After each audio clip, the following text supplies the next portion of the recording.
If New York State is the epicenter of the pandemic in America, then New York City is the epicenter's epicenter.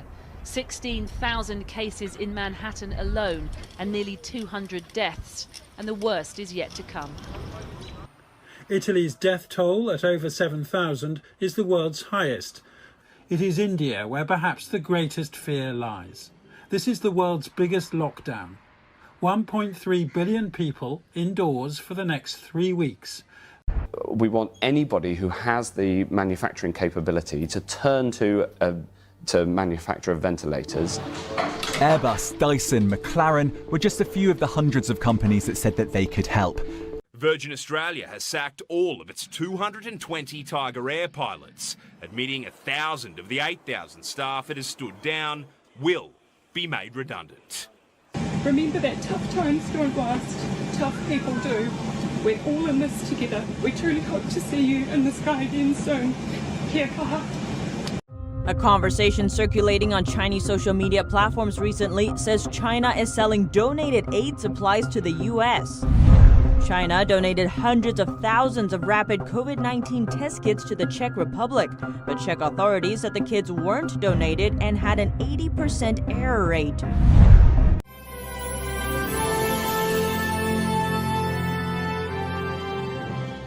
Post-World War II, during the Cold War, we had this tremendous manufacturing and productive capacity that we could use to help other nations. We've offshored it. We don't have it anymore.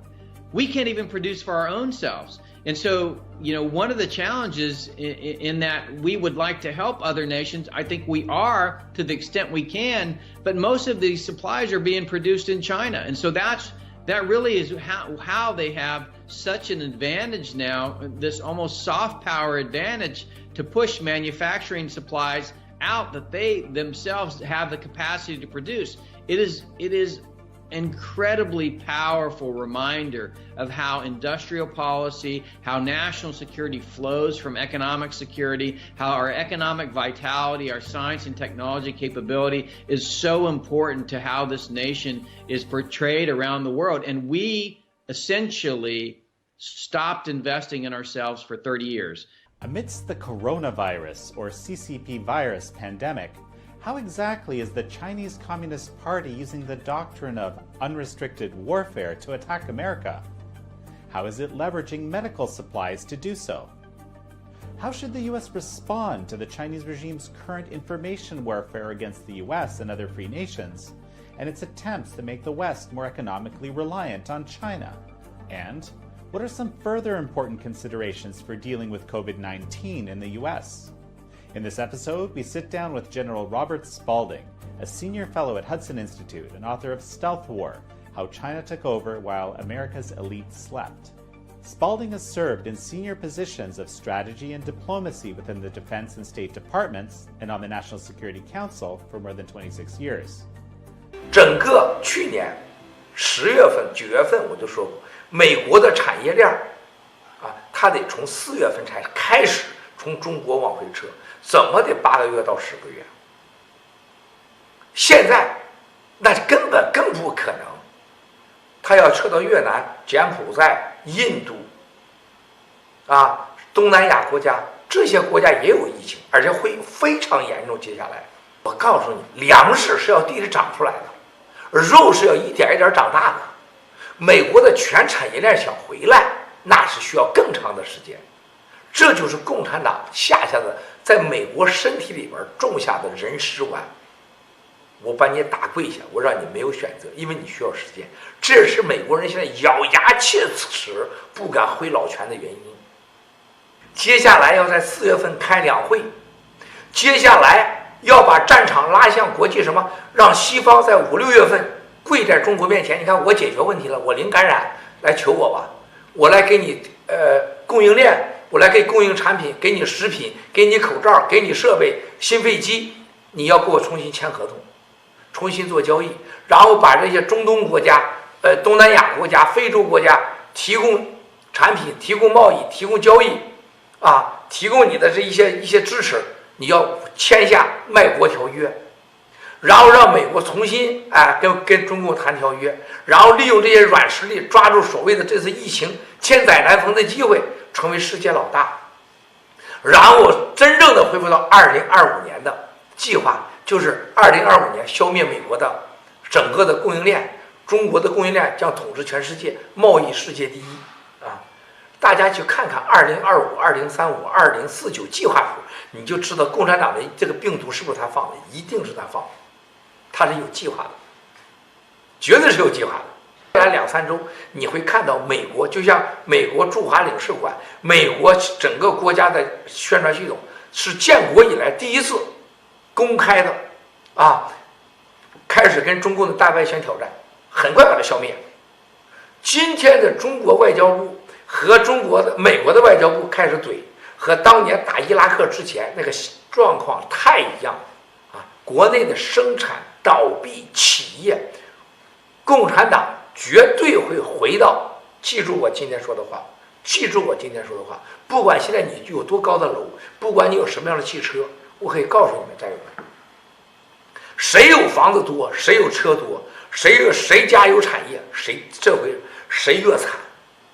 共产党会把中国带回到1989年之前，这就叫报应。Well, I think there's a little bit more that we should cover with Tedros. Real Clear Politics had a story out 2 days ago. If you were listening to us, you would have heard it a month and a half ago. Tedros covered up several cholera epidemics in South Sudan and Ethiopia while he was the Maoist head of the Ethiopian Health Service, okay? There were American doctors who wrote formal letters to the World Health Organization demanding that he not get the job. Now you want to know the real kicker? This is obscene. Taiwan came out yesterday, and I'll read it from the Taiwan News. Taiwan Ministry of Foreign Affairs on Tuesday, March 24th, confirmed that it had warned the World Health Organization about human-to-human transmission of COVID-19 on December 31st of last year. This is Jack Maxey brought it to my attention on the 27th of December. I think it was on some blog site. And it turns out this was somehow associated with those doctors, the 8 guys who they tortured, and Dr. Lee eventually died as a martyr to this. They knew in late December there was an issue going on here. Real quickly, Raheem, come in here if you can hear us. I want to hear Woody Johnson, because, folks, this is ratcheting up. This is the CCP virus. The reason the world's wealth has been destroyed, the reason these people are dead, is because the Chinese Communist Party they sacrificed Wuhan, okay, to suppress this. They're Chernobyl. China just announced that they're temporarily barring entry of foreigners to stop the spread of coronavirus. That's in your grill, ladies and gentlemen. That's in your grill. This thing's going to ratchet up. I tell you what, and it is not going to end well for the Chinese Communist Party. On this one, I will guarantee you, they will not survive this, okay? They are a threat to the people of China. The citizens of China, the people in China are most decent, hardworking, among the most decent, hardworking folks on earth.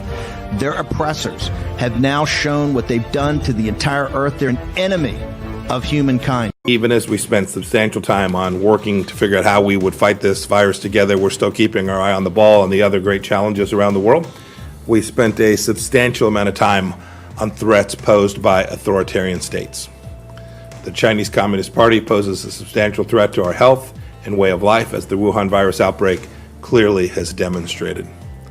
The CCP also threatens to undermine the free and open order that has underpinned our mutual prosperity and safety in the G7 countries. I urged every one of the countries to work together to protect the UN and other organizations from its malign influence and authoritarianism.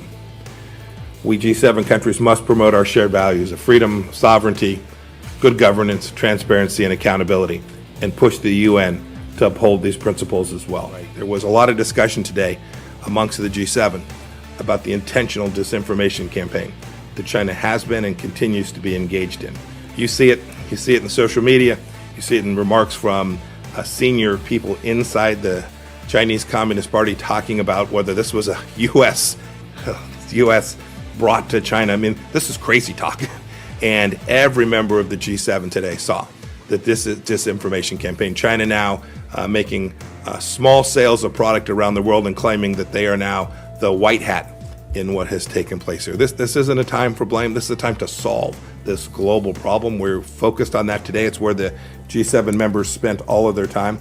but every one of the nations that was at that meeting this morning was deeply aware of the disinformation campaign that the Chinese Communist Party is engaged in to try and deflect from what has really taken place. 让我们团结，共同飞出的翅膀。一切都是刚刚开始。